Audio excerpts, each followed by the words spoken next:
Many rappers who blow up are lucky to have experienced such a rare opportunity. Being able to make a living from making music is something that most people can't say they've ever done. However, when their career starts to decline, there are different ways of dealing with it. One way in particular is to live in denial, holding on to the fame and fortune that they once held so close. So today we're going to be looking into rappers who cannot accept that they've fallen off. Starting off with French Montana. Also, by the way, my name is Matty Balls, and if you guys like music-related videos, make sure to stick around and subscribe. I'm going to be posting one every week this year at 12 p.m. CST on Sundays. So, yeah, stick around. Now let's get into it. French Montana went from having multiple hits in the mid-2010s to faking streams and desperately clinging on to fame by the end of the decade. I'm not going to go too deep into French Montana's come up since he's been in the game for a very long time. He's released a ton of mixtapes, a handful of albums, and tons of huge singles over the span of his career. He started blowing up a ton with songs like Pop That, Lockjaw, No Stylist, and of course his biggest song ever, Unforgettable. But one thing that was always notable about all of French Montana's big songs was the features. Most people weren't really tuning in to Unforgettable or No Stylist to hear French. They wanted to hear Sway Lee and Drake. But this is something that French Montana didn't seem to realize until his numbers started going down. His place in hip-hop is made most obvious when you think about that picture Diddy posted on Instagram with Jay-Z, Nas, and Kendrick, with French Montana photoshopped out. Diddy didn't even crop him out. He went through the effort of photoshopping French Montana out so he could say, 3 kings, 3 great friends, love you guys. Honestly, I feel bad for him. That had to have been heartbreaking. In 2019, his third studio album, Montana, sold 25,000 copies first week. That's about half of what his previous album sold. Not only that, but he was also caught in a fake stream controversy around this time as well. In December of 2019, Twitter user Carlemagne posted a thread accusing French Montana and his team of hacking into people's Spotify accounts to stream his song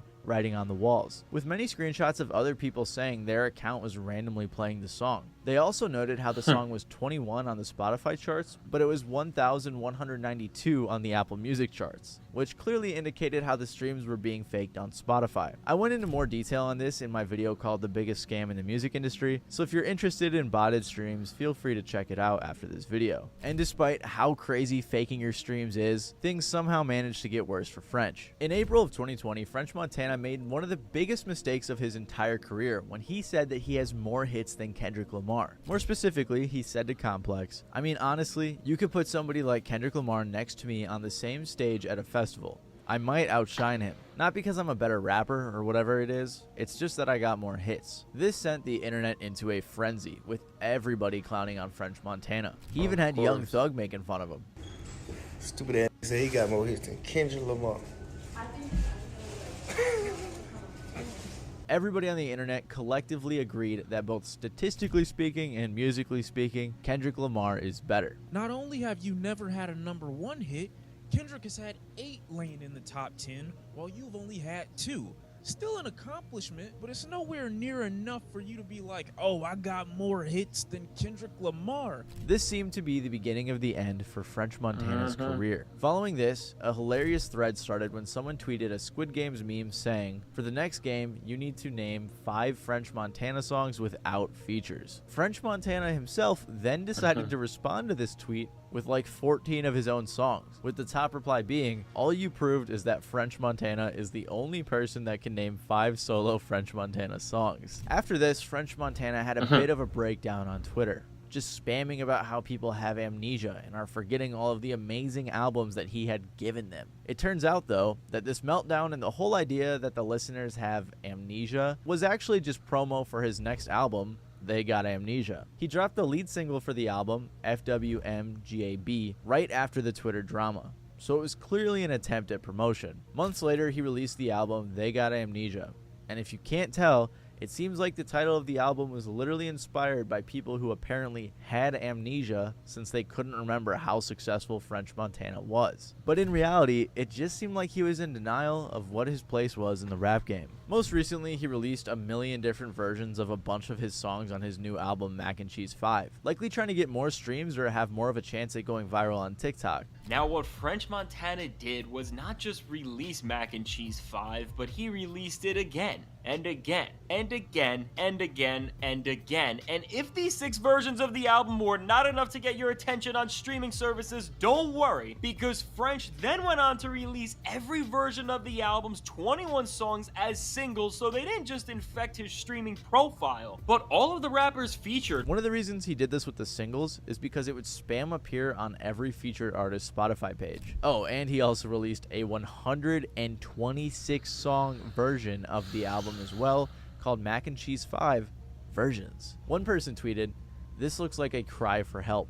Like, damn, you must really need some streams." It was honestly just pathetic and very embarrassing for our boy French. And even after all of these horrible marketing gimmicks, French Montana's Mac and Cheese 5 only sold 34,000 copies first week. Not only that, but it seemed like he was involved in a vinyl sales scam in an attempt to boost album sales. Essentially, before his album released, French Montana had vinyls available for pre-order for only $5. According to Billboard, for these sales to count, they would have to be shipped by the album's release date. A Twitter user by the name of Droz said, French Montana sold vinyl records on his site for $5 pre-orders back in January, with all the albums needing to be shipped on release date to count towards sales. It seems almost everyone that purchased it has had it delivered to a random address. This seems to be a case of fake shipping confirmations in order to boost sales numbers for the album. Multiple people responded to the tweet claiming the same thing happened to them, that their record was supposedly delivered but to some random location. So it seems like French Montana's team had a bunch of fake shipping confirmations made in an attempt to get those sales in.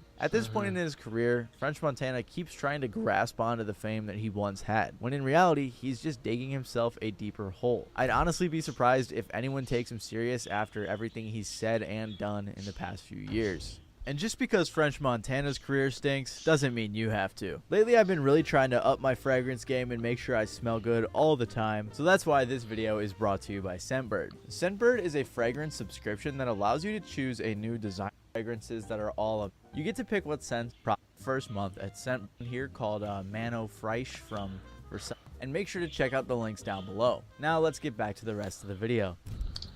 Yeah, my fault, bro. Lil Pump is a rapper who, when he was on top of the world, was essentially told by J. Cole that he would fall off. And when it happened, he denied that it happened. Most of us know Lil Pump, but if you're not familiar with him, he's one of the main artists that was responsible for the whole mumble rap label. Lil Pump started buzzing in 2016 and blew up even more in 2017 with songs like D-Rose and Boss. His songs can be characterized by their lack of lyricism and repeating of lyrics, like the chorus on D-Rose. Then later in 2017, he released the song Gucci Gang, which absolutely blew up, peaking at number 3 on the Billboard Hot 100 and eventually going platinum. After that, he released his debut self-titled album with features from artists like Lil Yachty, Chief Keef, Gucci Mane, and more. These songs were fun, but the lack of lyrical content was something that many people thought wouldn't last, including J. Cole himself. See, J. Cole and Lil Pump had a little bit of a beef, although it was more so playful. Lil Pump started it all by saying F J. Cole, likely just to piss people off and get more attention. And it worked, as many old heads were mad and the young kids loved it.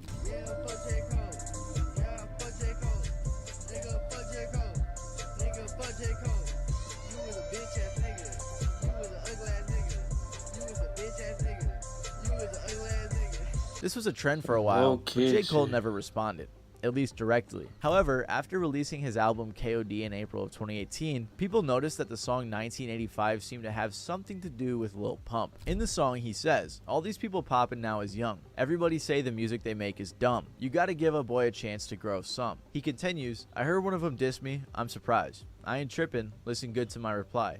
Come here, lil man. Let me talk with ya. See if I can paint for you the larger picture." By this point, it's clear that J. Cole is talking about Lil Pump, but decides to take an empathetic approach since Pump was only 18 at the time. Cole congratulates him on all of his success and even tells him to never quit touring because that's where most of the money comes from. But then Cole says, "You could have bought a crib with all that bread you done blew. I know you think this type of revenue is never ending, but I want to take a minute just to tell you that it ain't true. One day them kids that's listening gonna grow up and get too old for that shit that made you blow up. Now your show's looking light because they don't show up, which unfortunately means the money's slow up. Now you scrambling and hoping to get hot again. But you forgot you only popped because you was riding trends. I'm just telling you what's probably gonna happen when you rapping about the type of shit you rapping about. It's a faster route to the bottom. I wish you good luck. I'm hoping for your sake that you ain't as dumb as you look." J. Cole laid out to Pump exactly what the current status of his career was and what would eventually happen. rather than dissing J. him like Cole many be would. snapping. Funnily enough, they even had a conversation on listen J. to him Cole's very page, often, squashing but- the beef while Cole seemingly tried to give Pump some more advice. I guess came up with the J. Cole shit. You got your paper? I really wrote it down. Cause if I didn't wrote it out, I forgot. Yeah. I'm like in the room one day and I seen that shit in my like in my comments. People were like, fuck J. Cole, fuck J. Cole, man. Oh, so it was already happening. Yeah, low key, yeah. That's great. But Lil Pump did not heed J. Cole's warning. Slowly but surely, with pretty much every release after 2018, his numbers started going down. People were tuning in expecting something different from Pump, but he wasn't giving it to them. It was the same gimmick and cookie cutter formula on every song and every album. And by the end of 2020, he was in the exact same position that J. Cole predicted. He even appeared at a Trump rally in 2020, seemingly grasping at straws for attention, as he did literally say F Donald Trump a few years prior. And speaking of sound, music, and other things, one of the big superstars of the world, Little Pimp. There he is. Does everyone know who he is? Do you know how big he is? Come on up here. It was pretty funny, but just seemed like another publicity stunt for Pump. Eventually, in 2022, he was interviewed Called by him Lil Bootleg Kev, Pimp. who actually asked Lil Pump if he thought J. Cole's predictions were true. Do you feel like he predicted kind of like what ended up happening with your rap career? Nope. No. Because I'm still here. I own I'm not two saying that houses. I'm not saying that you're not like still fucking rich and successful. I just mean in terms of like, you know, I feel like there's so many parts of that era of rap where like people got fame so fast. They were so young. You know what I'm saying? Like, and I feel like that was some of the foresight that he was saying, not even necessarily about quote unquote falling off. You know what I mean? You don't think he predicted anything? I don't think he predicted shit. Despite Kev trying to ask that in the most respectful way possible, Literally. Pump had too much pride to accept the fact that he had fallen off. Most recently, he released his album Lil Pump 2, which did not do too well. According to Wikipedia, the album was projected to earn significantly less units in its first week than his previous album, failing to chart on any chart. He was even getting clowned on this for his song Pump Rock X Heavy Metal, which was essentially a really bad attempt at some type of rock song. Regardless, J. Cole perfectly predicted Lil Pump's future, and he was still unable to admit it. On a very similar note to Lil Pump, Smoke Perp also had a hard time accepting his position in the rap game after I he had that fell off. fake train. Smoke Perp is a rapper who really blew up in the shadow of Lil Pump, I was in although he Texas. did have some hits on his SoundCloud, like the Like they song mom Audi. bumped Just like that Lil like Pump, cheap shit. Smoke Perp was one of the many buzzing Florida rappers, and even collabed with artists like XXXTentacion. After releasing his hit song Audi, he followed up with his mixtape Dead Star that debuted at 42 on the Billboard 200. With features from artists like Travis Scott and Chief Keef. He even became a XXL freshman in 2018. But after that, Smoke Perp struggled to make waves. Other than his feature on Costa Rica, which was outshined by the many other guest verses, he didn't really have many hits. Don't get me wrong, he had a ton of songs that performed fairly well throughout the entirety of his career. But just like Lil Pump, his career didn't show much longevity. And just like French Montana, many of his songs were carried by the features. Not only that, but with how close he was with Pump and how much bigger Pump was, Smoke Perp's career was kind of in Pump's shadow. One thing that would hint towards Smoke Perp's downward spiral was his freestyle on Tim Westwood in 2019, which, if you haven't heard, was awful. I'm a motherfucking stoner. I'm a motherfucking boner. I got a motherfucking boner. Yeah, my effing from the bus, I got a boner. Boner.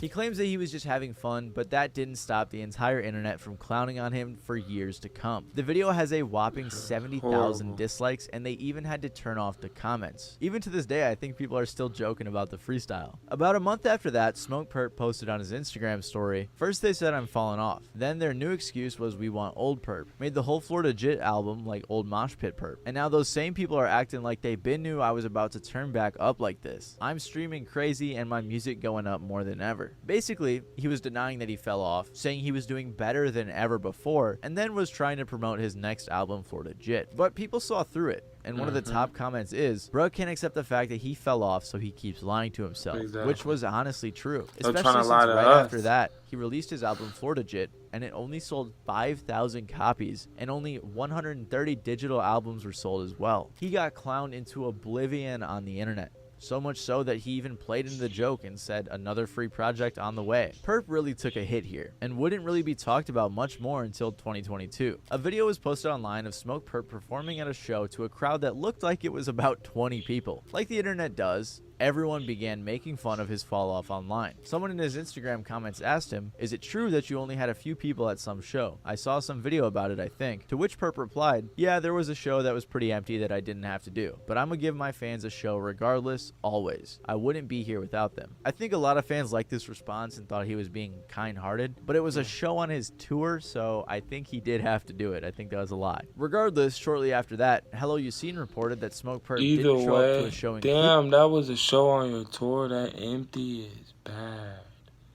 That's scary. But the craziest part to me, regardless, you're just trying to get people to like you. You know how you can tell people do that by saying, "I just want to show, I wouldn't be here with it." Man, you just trying to kiss ass because you know you down. And that the 20 people waiting for him were kicked out of the venue after requesting refunds. A lot of artists struggle to swallow their pride and admit that they have fallen far from where they once were. And some people may believe them when they say that they're doing better than ever. But Perp's actions over the last couple of years have really shown where his career is at. Most recently, he's been seen selling features and trying to nickel and dime his fans. And they're like, "We need approval from Smoke Perp because, you know, he has a bit of status in the music world. We need a DM from him confirming this release." I'm like, okay, no issue. I text him and he gets back to me with, "Nah, you didn't pay to clear it." And I'm like, "Wait, what? I paid you for the feature, no?" He's like, "Yeah, but you didn't pay for clearance, you paid me for the feature." So I'm like, "I paid you for a song I can't release. What do you mean?" Exactly. Like, why would I do that? Perp then claimed that his price to clear a song was $10K, but that he would settle for $500, which is a telltale sign that Perp desperately needed some money. Right as I'm about to press send, he unsends the confirmation message and everything else about crypto.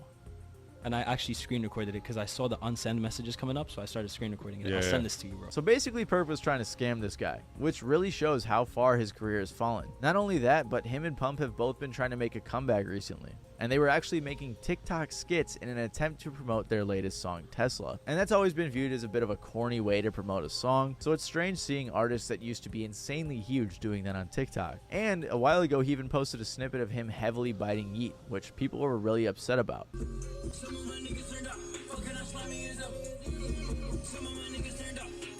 So it's clear that Smoke Perp is struggling to accept the reality of the situation he's in.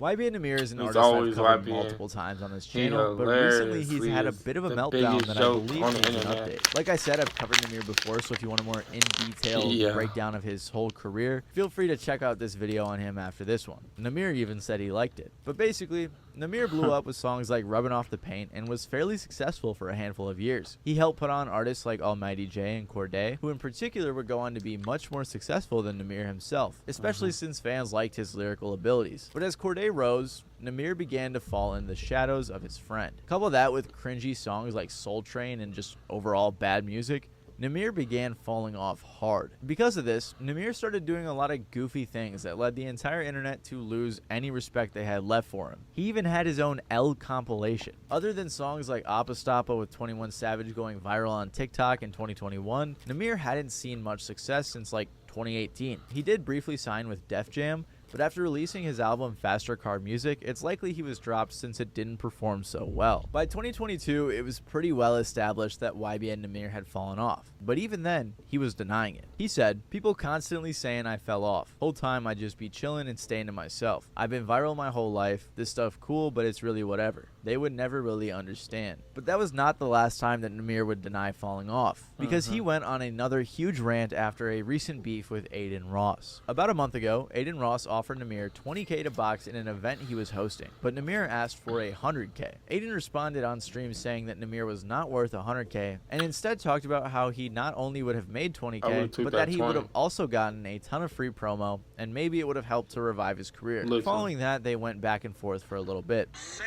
nigga that just paid $2 million for a nigga to sit next to you.